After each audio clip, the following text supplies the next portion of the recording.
Mačovský, venujem sa tejto problematike niekoľko mesiacov, dalo by sa povedať profesionálne. Tá zvuková technika, tam dozadu to vôbec nie je dobre počuť, tak pokiaľ dovolíte, budem hovoriť bez mikrofónu.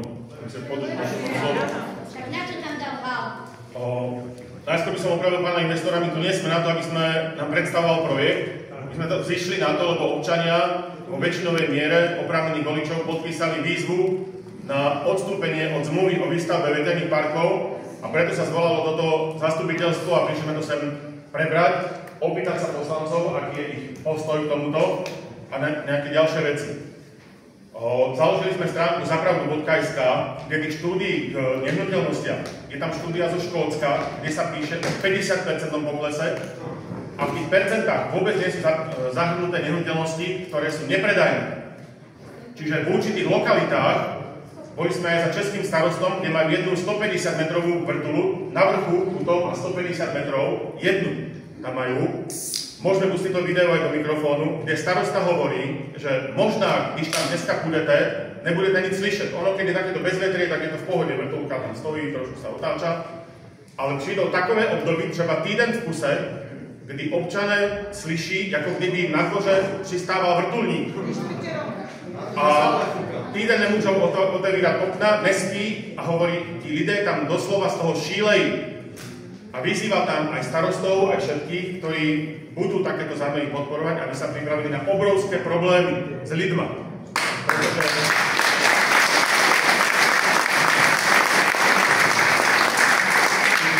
Tých negatívnych vecí, ktoré to rieši, rozprával som sa so špičkovými energetikmi Slovenska, s Ursou, s generálnym riaditeľom distribučnej siete, ktorý povedal, na tých vrtuliach nie je nič dobré.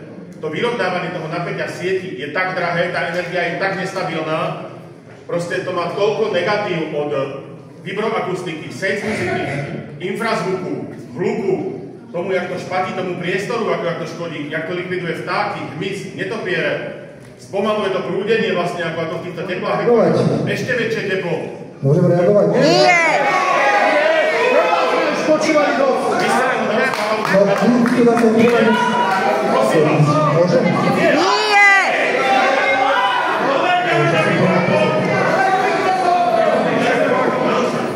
Na začiatku si rozprával 20 minút a nikto vám do toho neskákal. Prosím vás, buďte teraz ticho. Vaše výmysly sme už počúvali. Dnes sme tu na to, aby sme sa opýtali poslancov, aký je ich názor, pretože za mňa tú nevýhodnú zmluvu o spolupráci, absolútne pre vôbec nevýhodnú, je zmluvená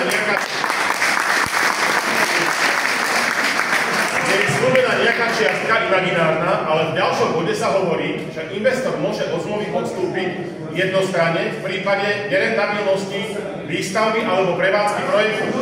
Čiže tie peniaze sú slúbené. Dneska som telefonoval aj s pani, ktorá je práve v tomto veľmi zdatná a ja hovorím, že ja slúbim obci 100 000 eur, normálne, reálne to slúbujem obci 100 000 eur za každú nepostavenú vrtulu, ale chcem mať také isté podmienky v zmluve, že môže od nej odstúpiť v prípade.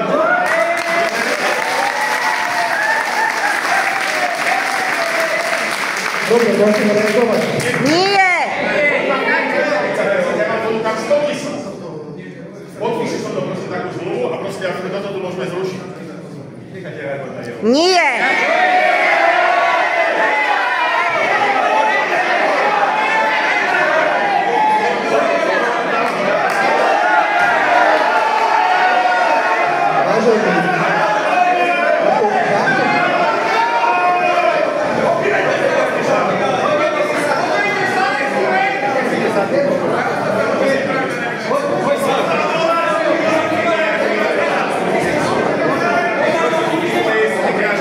Boli ste volení hlasmi ľudu a teraz ľud chce prehovoriť. Prosím vás, správajte sa slušne ako ľudia, nezavolali sme sa, vás chcem, aby ste robili divadlo, dajte priestor jednému druhému. Presne, tak teraz má priestor on. Potom bude reagovať. O pol hodinu, keď si nebudeme pamätať, čo hovorím. Tak prosím vás. Ja vám vravím, že ste boli volení hlasmi ľudu a ľud chce teraz prehovoriť.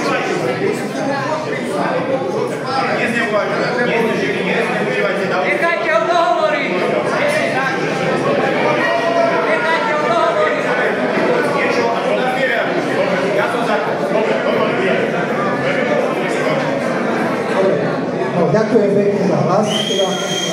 Janko, to si nemal.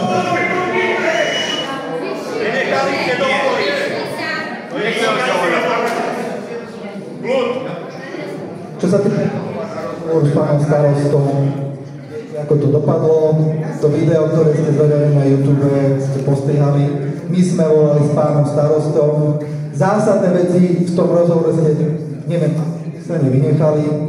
Ako takú drobnosť, aká je vzdialenosť tej turbíny obytných miest, obytných domov. To je 650 metrov a tá turbína bola dovezená z Nemecka, vyradená, evidentne asi nebola úplne košer. Investor, čo tam prišiel, Česko to postavili. Dneska sa toto už sa nemôže, lebo je zakázané. Proste. Turbíny, ktoré sú vyradené, že môžu sa priamo od výrobcu vyradené z nejakého iného projektu. Čiže vzdialenosť tej turbíny je 650 metrov od domov, tu máme vzdialenosť 2200 metrov a vy dobre viete, že ten pán starosta povedal, že keby tá turbína bola aspoň 1000 metrov od domov, nemajú s ňou žiadny problém, ale sú 650 metrov. Takže toto Nemáme problém.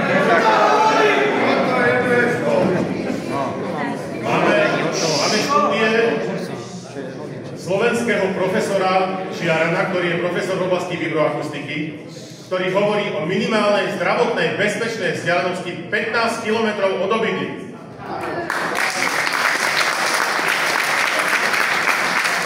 Máme štúdie od švédskeho profesora z univerzity z Uppsaly, ktorú sme si zaplatili pre Veterný park Hajskov. V tomto čase je tam takéto isté zasadanie, ktorý hovorí o 40 km vzdialenosti. Čiže to, že český starosta povie, že on mi doporúča minimálny kilometr, to má jednu vrtulu. Tie vrtule, keď vlastne 1, 2, 3, 17, 20, ten infrazvuk sa znásobuje, to zúčanie, to vrčanie, proste akože to je to, čo človek nepočuje, len mu doma vibruje postel, len proste akože má závrate. Nevie, čo mu je, že tých negatív, to by sme takýmto rozhovorom tu mohli preberať do rána všetky tie negatíva a vlastne nejaké argumenty investora proste. V Nemecku je 1131 organizácií, združení a rôznych spolkov, ktoré pomáhajú obetiam veterných turbín. To je normálne, že 1131 firiem, ktoré pomáhajú tým ľuďom, ktorí sú zúfali, ktorí nevedia predať tie nehnuteľnosti. Vy si na hypotéku kúpite dom a teraz nemôžete tam byť, lebo 30% ľudí je precitlivených, ktorým vadia tie zvuky úplne že hrozne.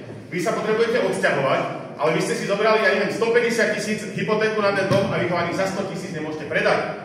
Ako vyplatíte tú hypotéku, ako si kúpite niekde inde niečo ďalšie. Proste to sú veci, na ktoré slovenská legislatíva absolútne nemyslí. Sme na to nepripravení. Investor, ktorý v živote nepostavil takúto vrtulu, ktorý to ani nebude prevádzkovať, ani nič iné, proste len tu slúbil nejaké peniaze obce, ktoré sú to neplatí. Nebudete to prevádzkovať. Všade, kde sa takéto vrtule zapájajú do siete, výrazne stúpa cena energií. URSO, normálne čo je predseda Úradu regulácie sieťových odvetví, povedal, že toto je obrovsky nebezpečné zapájať do sieti. Tú sieť, ktorú máme my, relatívne vyváženú, ona je obrovsky citlivá na nejaké výkyvy. A tá cena elektriny, ktorá vlastne, respektíve aj to prepätie, ktoré tam je, ako náhle vietor začne fúkať, začne sa točiť takéto 6 MW monštra, to je taký obrovský nápor, to treba okamžite vyrovnávať, a my na to nie sme pripravení, my to nemáme zabezpečené. Proste ako tých negatív je fakt, keby sme chceli to preberať, môžeme, ja som faktom dosť zbehlý, proste akože vyškolený, ale mne nejde teraz o tie drobné informácie, že toto a budeme sa tu hádať do večera. Tá zmluva, článok 45 Ústavy Slovenskej republiky hovorí, že každý má právo na včasné a úplné informácie o stave životného prostredia a jeho následkoch. Občania tieto informácie nemali. Obec pod určitým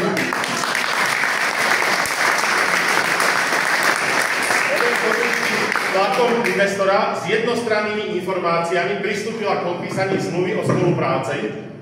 A teraz sme tu na to, aby sme sa opýtali poslancov, do akej miery poznajú tieto negatíva, aj negatíva, lebo môžeme sa opýtať, povedzme si pozitíva, povedzme si pre človeka, pre toho, kto tu býva, kto tu žije. Povedzme si tie pozitíva a povedzme si tie negatíva. Ale nenechajme rozprávať investora, on má svoje všetko super, žiaden problém, jasné akože, ale keď negatívne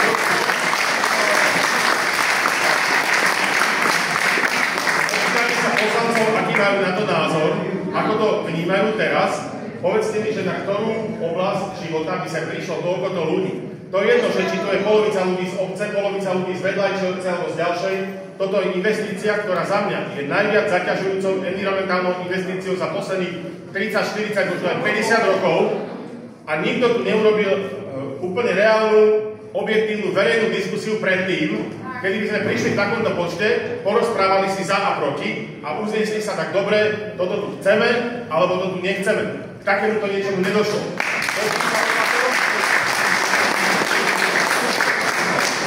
Teraz je nejaký problém a dneska sme sa tu zišli na to, aby sme to posúdili do strany kompetentných ľudí, ktorí o tom rozhodujú. Lenže to chcem ešte raz poraziť. Vy ako poslanci nerozhodujete za obec Kamanovú. Tým vrtule, s tým dosahom, s tými štúdiami, ktoré sme vás sa nám odozdali od toho švédskeho profesora, to je celoregionálny dosah, proste akože to obrovské vzdialenosti, proste máme štúdiu od slovenského doktora k tomu, ktorý hovorí o psychických vplyvoch, ktoré to človeku robí. Tá zúfalosť toho, že proste je to tu postavené, proste akože vadí mi to a čo s tým mám teraz urobiť? To sú ďalšie a ďalšie a ďalšie problémy. Tá záťaž proste je neskutočne obrovská a 200-metrové vrtule, tu máme maketu, kde toto je 25-metrový kostol, tak si to pozrite, že najväčšia budova v obci, že proste zhruba asi ako to vyzerá, to je niečo tak monštrózne. No. Tie vrtule v Rakúsku majú 60, 70, 90 metrov, už tam nejaké 200-metrové postavili, kde si proste tam hári ďaleko, ale proste takéto veterné parky s takouto obľúbnou veľkosťou zatiaľ v Európe na suchej zemi nie sú.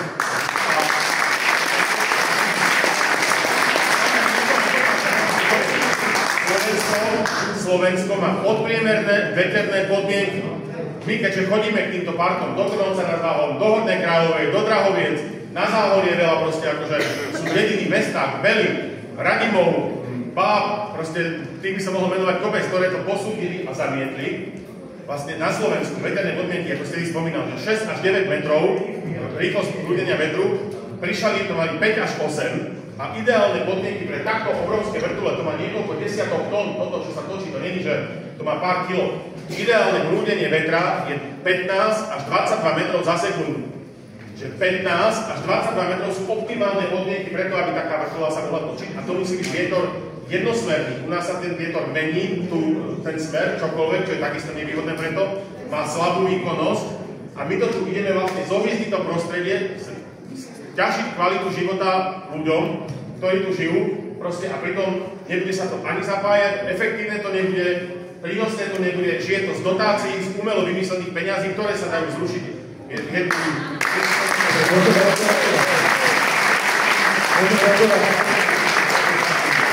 Dobre, ďakujem vám. Môžeme reagovať na tieto tvrdenia. Čo sa týka... Poďme sa opýtať poslancov, aký majú to... Čo sa týka...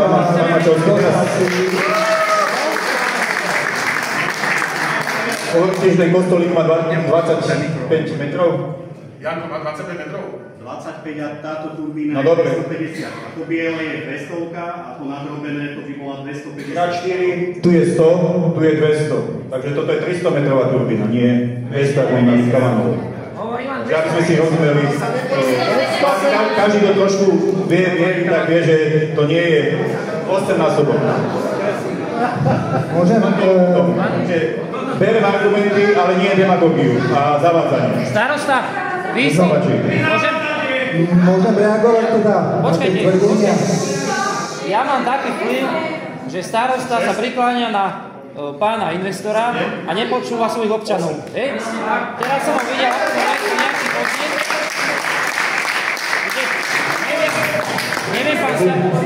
Neviem, či pán starosta sa chce starať o týchto ľudí, alebo áno, chce sa starať o tých ľudí, ale o všetkých nie. Ale o všetkých nie, o všetkých. Ale veď tu je väčšina ľudí, že nechce. Ty si pol dediny, tak čo ešte nás potrebujete? Aktivisti a bojovníci proti týmto veterným turbínám majú svoje argumenty, ktoré sú není dokázané. Ja som si to študoval na internete. Starosta. Ja argumenty sú, že možno, alebo aj tie štúdie. Nikde nie je dokázané, že áno, je to tak. To sú len domnienky. Ja nehovorím, že nemôže niečo byť. Máme. Rozhodnutie súdu. Prepačte, tak ja vám niečo poviem. EIA sa robí tak, že je to len predikcia. Oni tiež nemajú úplne relevantné výsledky. Či sa týka, tak tu prosím neznevažujte slova ľudu, ale oni tiež nemajú, pretože oni dokážu reálny vplyv tých vrtúl dokázať, až keď budú stáť. Ja netvrdím, že všetko je pravda, čo pán Kých hovorí, že... Takže pozor na to.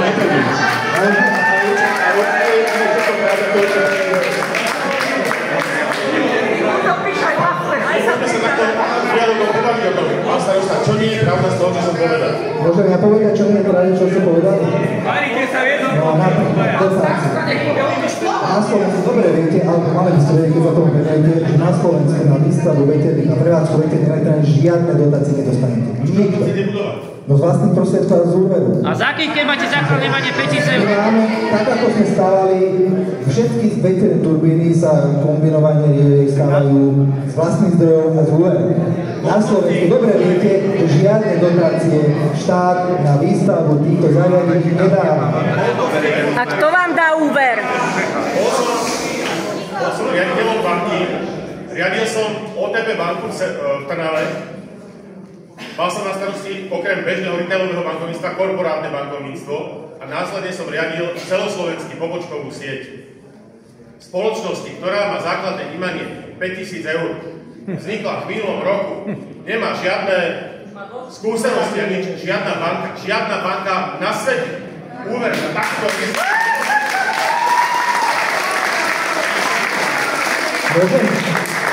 Keď tvrdíte to, čo tvrdíte, že nám žiadna banka úver nedá, tak sa stavať nebude. Lenže Nitra je projektová firma na tento projekt. Majiteľom, dobre viete, minulé sme sa o tom bavili Preselanom, majiteľom a investorom je spoločnosť Žiadny Energom, ktorá rúči a má dohodnuté zmluvy s bankami na takéto projekty, takže tuto zase hovoríte nepravdu, že nikto nám nedá. Keď my vieme, dobre, keď to tak bude, tak sa stavať nebude a vyhrali ste. Super, môžete byť spokojní. Toto je žiadne klamstvo, to nebude súper, ono sa to plánuje z fondu obnovy. Áno, presne. Plný názov toho celého je Fond obnovy energetickej nezávislosti od ruských palív. A ten fond obnovy si štát požičia na to peniaze, 10% dostane ako dotáciu z Európskej únie a 90% si požičia a tie peniaze bude rozdistribuovať týmto spoločnostiam, ktoré to majú stavať. Toto nie je pravda. Viete dobre, že fond obnovy na rozdielne prostriedky, na čo majú použité na internete presne položka, na čo majú použité na veterné elektrárny ani na fotovoltaiku sa nebudú použiť. Ale myslím si, že sme tu za iným. Môžete jednu otázku na to, na čo to vôbec má vplyv na život ľudí, alebo... Môžem jednu otázku. Vy sa všade po obce chodíte a oháňate sa štúdiou z nejakej Upsaly a o tom, aký je negatívny vplyv infrazvuku, veterných turbín. Už viacero ľudí vás vyzvalo, aby ste tú štúdiu predložili na verifikáciu na ministerstvu životného prostredia. Urobili ste to? Samozrejme. Viac ľudí vás vyzvalo. Vy tu máte nejakú neoverenú štúdiu, ktorou sa všade oháňate. Nikto ma ešte nevyzval. No vy musíte podať. A ľudia, ja som videl na videách, vás vyzývali odborníci a ľudia na takýchto stretoch, aby ste tú štúdiu podali na verifikáciu životného prostredia. No a voláte to, voláte na záhod, ale ideme to všetko. Ale môžem na to poslať, kľudne. Tam vás vyzvali, aby ste tú štúdiu, že keď máte takú štúdiu, máte upredúžené ministerstvo životného prostredia, ktoré to verifikuje. Dodnes ste to neurobili. Pýtam sa prečo, lebo momentálne tá štúdia je vaše tvrdenie, nikto ju neverifikoval, nikto neoveroval. Čiže tam môže byť napísané hocičo. Môžeme sa vrátiť trošku k infrazvuku, lebo to je vaša obľúbená téma.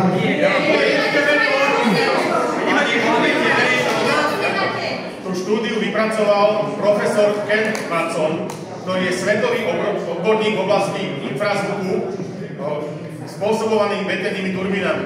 Univerzita v Upsale má 500-ročnú tradíciu A keď niekto z tej univerzity vypracuje nejakú štúdiu alebo proste čokoľvek, nejaký posudok, tak tá univerzita za to ručí. To nie je, že nejaký Janko si niekde volá, čo tam napísal pre nás, akože neviem na čo, proste ako takto. Máme ju úradne preloženú do slovenčiny, s tabulkami, s výpočtami, s mapami, úplne so všetkým a predložíme ju kdekoľvek, kto nás vyzve úplne... Pán Mačovský, ale prečo ste ju sám z vlastnej iniciatívy alebo z iniciatívy vášho spolku, prečo ste neinterpelovali z ministerstva alebo aby sa tu zabranilo stanovenie takých veterných parkov na celom Slovensku, prečo ste v podstate sadili ste na takú kartu bojovať takto na obciach proti tomu, nechcem povedať, že blázniť ľudí hlavu, lebo možno máte niečo pravdu, ja nehovorím, nevieme to posúdiť, nevieme to nikto posúdiť, nevie to obecné zastupiteľstvo posúdiť, aká je tam pravda. Prečo si za to hlasili? Bojujete v rámci Slovenskej republiky na úrade na ministerstve životného prostredia, úrade pre verejné zdravotníctvo. Nepočul som o tom, že by ste nejakú iniciatívu v tomto vyvíjali.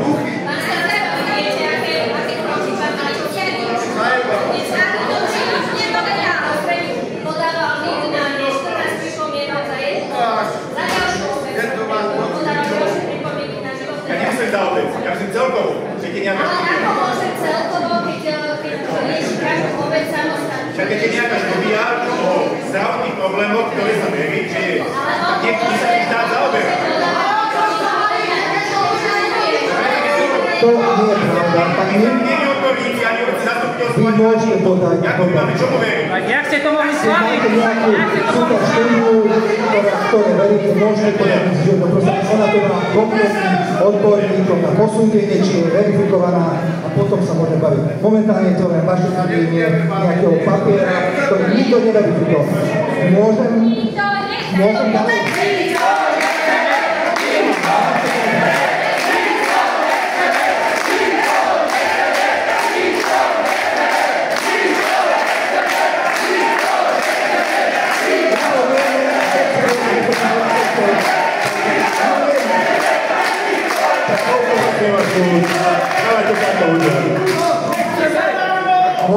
Vy si myslíte, že ja alebo obecné zastupiteľstvo alebo niekto máme záujem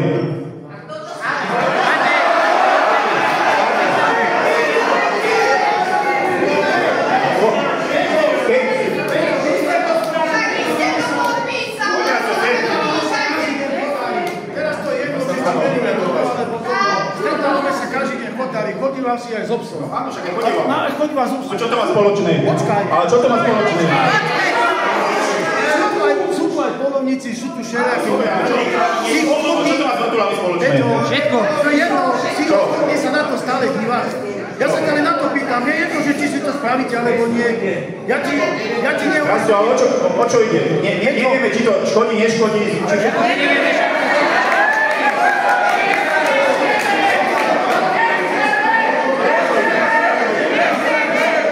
Prosím, nemôžete sa.